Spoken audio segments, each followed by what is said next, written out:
here's a guy that has found a fan base and found a way to do the stuff he loves to do and let people enjoy it, and he's getting paid for it now. He's got his persona, but keep in mind this guy has pilot's license. He's got his helicopter pilot's license.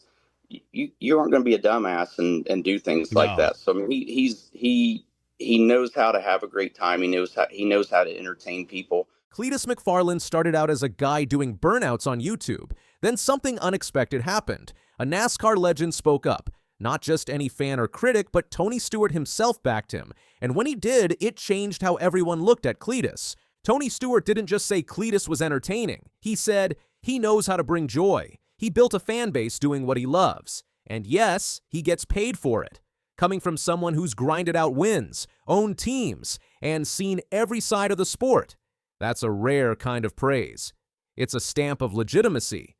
But Stewart wasn't done. He added something that caught a lot of people off guard. Cleetus holds a helicopter pilot's license. That isn't a party trick. It signals intelligence, discipline, and commitment. You don't casually earn that. It reframes how you see him. Not just a content guy, but someone who studies, who works, who masters skills most people wouldn't even attempt. Then you see the rest of the picture. Cleetus isn't only filming car stunts, he's racing in real competitions. He's running in series, posting lap times, surviving crashes, and still showing speed. He's gaining respect. People who once dismissed him as a YouTuber now watch his on-track performance and have to reevaluate. And the friendship between Cleetus and Tony? That's not for the cameras. It's real. Tony has shown up at Cleetus's events, hopped in for rides, and collaborated. They enjoy working together. They respect each other, and when someone with Tony Stewart's background chooses to invest in someone's journey, that opens doors. Sponsors notice. Teams notice. The old school sees you in a different light. Cleetus has built more than a channel. He created a movement. Over 4 million subscribers. Massive events like the Freedom 500. Collaborations with racing legends. A fan base that doesn't just watch, they show up in person. It's a culture that mixes raw adrenaline with authenticity. And Tony's support ties that world to traditional racing. What makes Cleetus stand out even more is how he connects with his audience. He doesn't pretend to be someone he's not. What you see is what you get. That kind of transparency is rare in entertainment, let alone motorsports. Fans trust him because he invites them into his world, whether he's building a new car, tuning engines, or throwing on a helmet to go head-to-head with seasoned racers. He makes people feel like they're part of the action. And he's not slowing down. He keeps evolving his content, raising the bar on production quality and racing ambitions. He's organizing bigger events, testing his skills in tougher races, and gaining traction beyond YouTube. It's not just entertainment anymore. It's a career that continues to grow, fueled by grit and vision. All of this is happening while another story is exploding on the track. A 19-year-old named Connor Zilisch is rewriting NASCAR's expectations. In 2025, Zilisch claimed his 8th Xfinity Series win at Portland. He led the most laps and dominated an overtime restart. That win wasn't just a highlight, it was a signal. This kid isn't just good, he might be generational. Zilisch's rise hasn't been without its bumps. After one win, he's celebrated by climbing on his car. He slipped, fell, and broke his collarbone. It was a scary moment that reminded everyone just how risky racing can be. Zilisch has signed a full-time Cup Series deal with Trackhouse Racing starting in 2026. He'll be joining forces with Shane van Gisbergen, another rising star with international credentials. Zilisch won't be thrown into the fire alone. Trackhouse paired him with Randall Burnett, a veteran crew chief with Cup wins under his belt. That kind of support means one thing: the team believes, and Zilisch is proving them right. His performance this season speaks volumes. Multiple wins, consistent top 5 finishes, stage sweeps. He's not just fast, he's composed, strategic, and mature. On both road courses and ovals, he's showing the range that defines future champions. What makes this even more fascinating is how these two stories, Cleetus McFarland and Connor Zilisch, intersect in spirit. Cleetus represents the new wave, an outsider who broke in through media, built his own spotlight, and earned legitimacy. Zilisch represents the traditional route: karting, ARCA, Xfinity, and soon Cup. But both are redefining what success looks like in NASCAR. And then there's Shane van Gisbergen, A 36-year-old rookie from New Zealand, SVG, has taken the Cup Series by storm. He secured 4 road course wins before the halfway point of the season. His dominance triggered a bold statement from Denny Hamlin, a NASCAR veteran himself.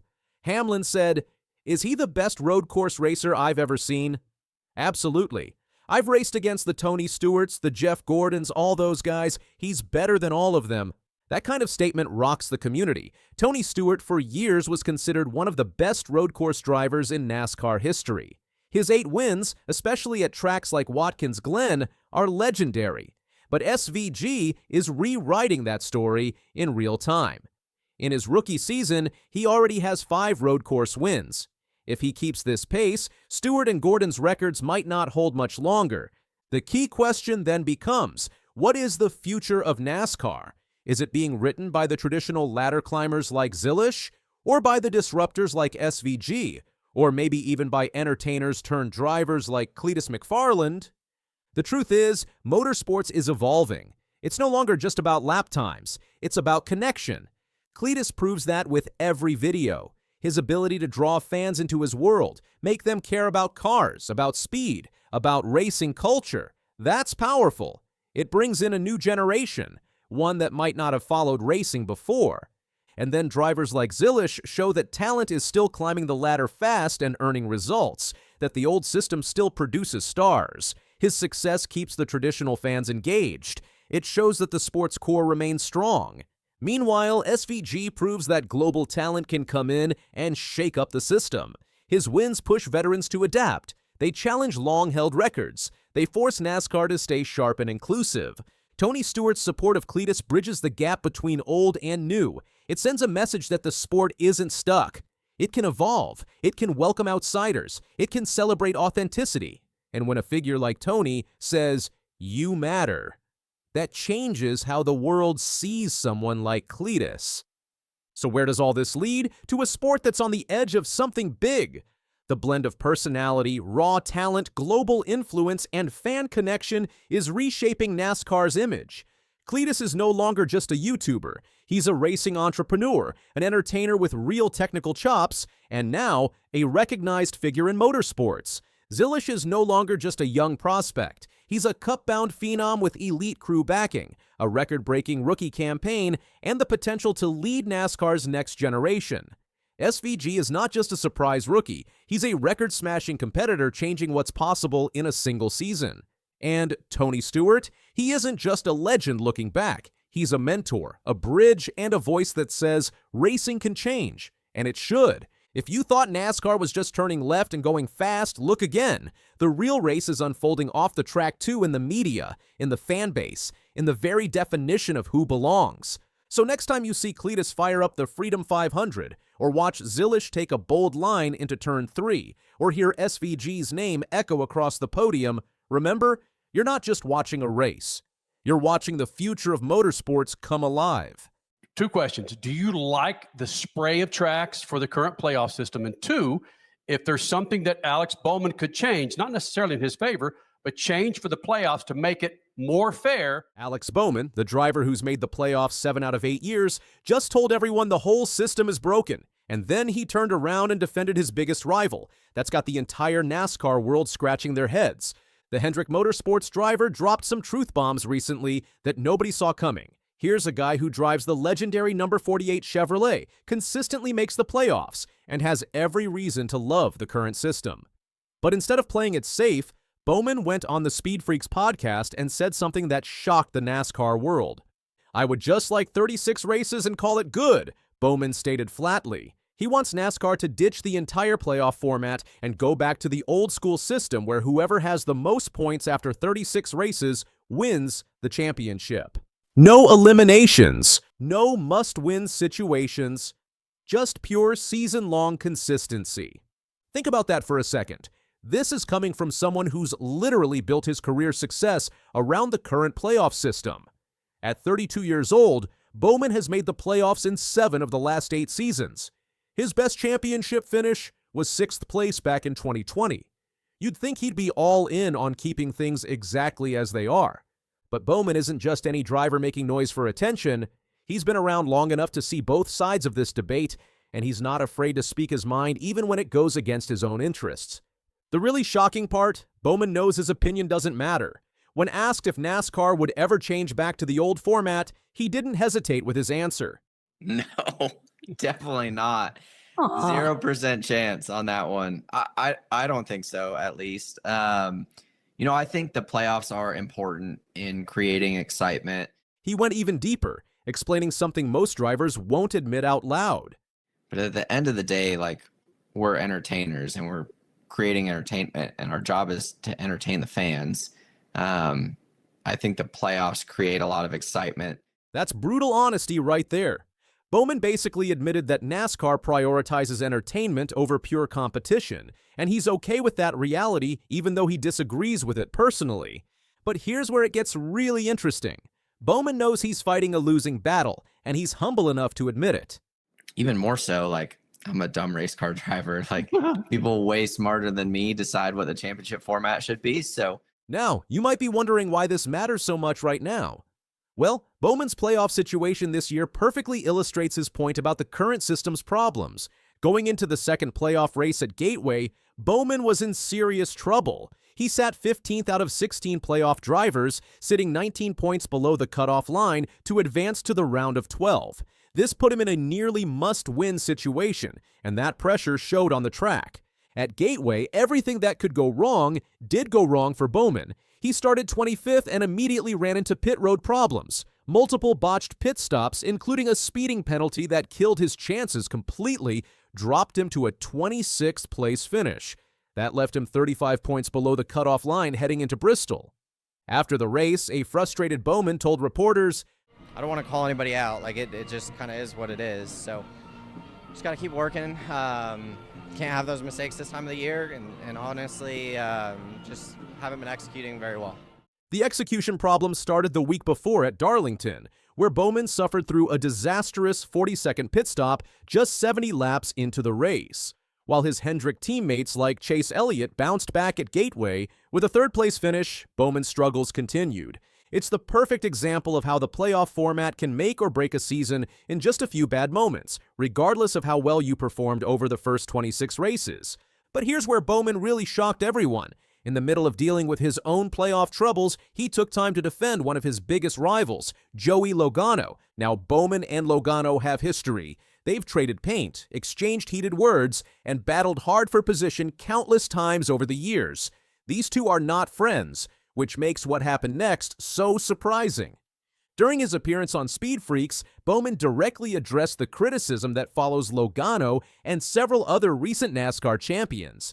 Critics love to call these championships illegitimate because the drivers didn't dominate the entire season. Logano won the 2024 championship despite having a relatively quiet regular season. He only made the playoff field because of a 5-overtime victory at Nashville Superspeedway, then got hot at exactly the right time during the playoffs.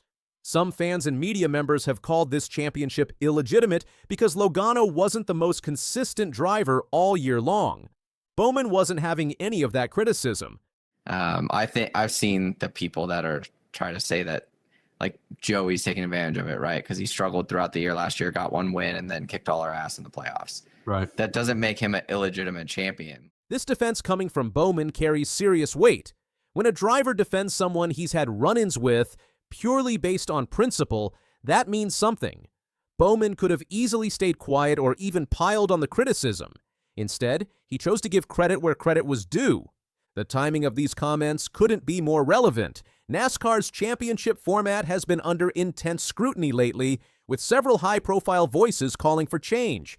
Denny Hamlin, the 2024 Daytona 500 winner, recently made waves by declaring, "The fan base is over it," when discussing the current playoff system.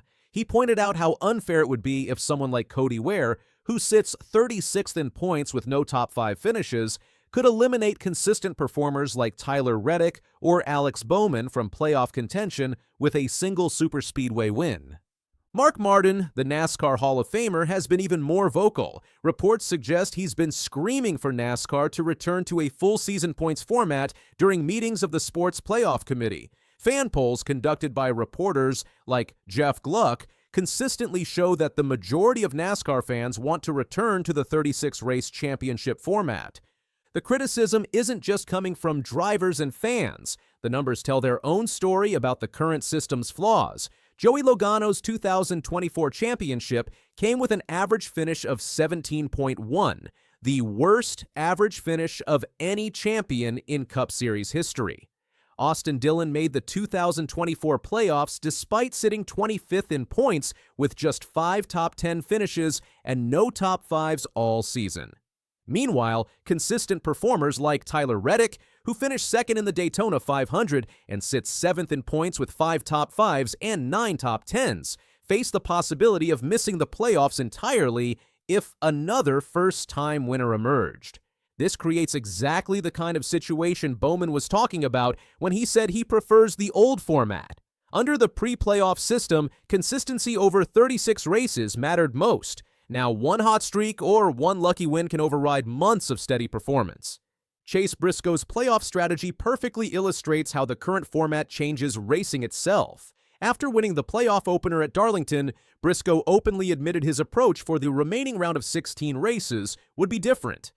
If there is a situation that arises throughout the race, say a caution comes out with 5 to go before a stage, all of those guys are going to have to stay out and get the points. Where obviously, if we were leading, we would probably stay out to get the playoff point, but if not, it allows us to be really aggressive on strategy. In other words, winning early in the playoffs lets you race more conservatively, while drivers still fighting for advancement have to take bigger risks. This fundamentally changes the competition itself. What makes Bowman's comments so powerful is his willingness to speak honestly despite the potential consequences. He's currently fighting for his playoff life, needing strong performances to advance. The last thing most drivers would do in his situation is criticize the very system they're trying to succeed in. But Bowman chose honesty over politics. He admitted the playoff format creates entertainment value while simultaneously arguing it doesn't crown the best champion. He defended a rival's achievements while maintaining his preference for a different system entirely. Denny Hamlin on the pole position alongside Kyle Larson. Race 2 of the playoffs. Let's go! Denny Hamlin just won his 5th race of 2025 at Worldwide Technology Raceway, but what he said after crossing the finish line has everyone talking. For the first time ever, the 44-year-old driver revealed exactly when he plans to hang up his helmet. And the clock is ticking faster than anyone thought. When reporters asked Hamlin how he stays so focused at his age, his answer caught everyone off guard. I knew exactly how many races were left, and it's like, the countdown has begun. This wasn't some vague comment about retiring someday. Hamlin was dead serious about having an exact number. He went on to explain that he'll turn 45 the week after this season ends, and that leaves him just 2 more seasons after 2025. Do the math, and you're looking at roughly 70 races left in one of NASCAR's most successful careers. Hamlin even talked about a recent conversation with Kevin Harvick, saying, "I knew exactly how many races were left." But here's the kicker. Hamlin isn't planning to fade away quietly. He made it crystal clear that pride won't let him stick around past his prime. There's just got to be a means to an end. I'm just not going to leave this sport on my deathbed. Just leaking oil, just running in the back of the pack. I have way too much pride for that. I'm way too cocky for that. There's just no way. I want to be able to win my last race. This timeline means Hamlin has exactly 2 more shots at the Daytona 500, 2 more chances to finally win his first Brickyard 400, and most importantly, a rapidly closing window to capture that elusive first championship. When asked if winning the title would make him consider walking away on top, Hamlin didn't hesitate. Sure, absolutely. Sounds like a good way to end. Sunday's victory at Gateway wasn't just another win. It marked Toyota's 200th NASCAR Cup Series victory. With Hamlin claiming 56 of those wins, that ties him with Kyle Busch for the most Toyota victories ever. At 59 career wins, he's also just 1 away from tying Kevin Harvick at 60 wins. Tyler Gibbs from Toyota Racing Development put the milestone in perspective, saying it represents 19 years of partnership success across teams like Joe Gibbs Racing, 2311, and others. For Hamlin, who switched from Chevrolet to Toyota early in his career, the relationship runs deep. Relationship with them. And so, I've got Toyota running through my blood, both top and bottom. He said, referencing both his driving career and his ownership of 2311 racing with Michael Jordan. While Hamlin was celebrating and making retirement announcements, Shane van Gisbergen was fighting for his NASCAR playoff life, and honestly, it wasn't going well. The New Zealand driver started 18th at Gateway, just 0.4 of a second behind Hamlin's pole-winning time. That looked promising, but things went downhill fast. Van Gisbergen climbed to 17th on the opening lap. But his car developed serious handling problems that never got fixed. Oh, we're wrecking! It's Shane van Gisbergen and the WeatherTech Chevrolet. Caution, get it rolling here if you can. Barely touch the left rear on the wall. Should be fine. Get it turned right here, all good. Over the radio, Van Gisbergen didn't hold back his frustration. "I feel useless," he told his crew after struggling with a car he described as very loose. The problems were consistent throughout the race. He'd show speed on restarts, but lose everything once the field spread out. "I'm good on a restart, but once it strings out, I've got nothing," he explained to his team.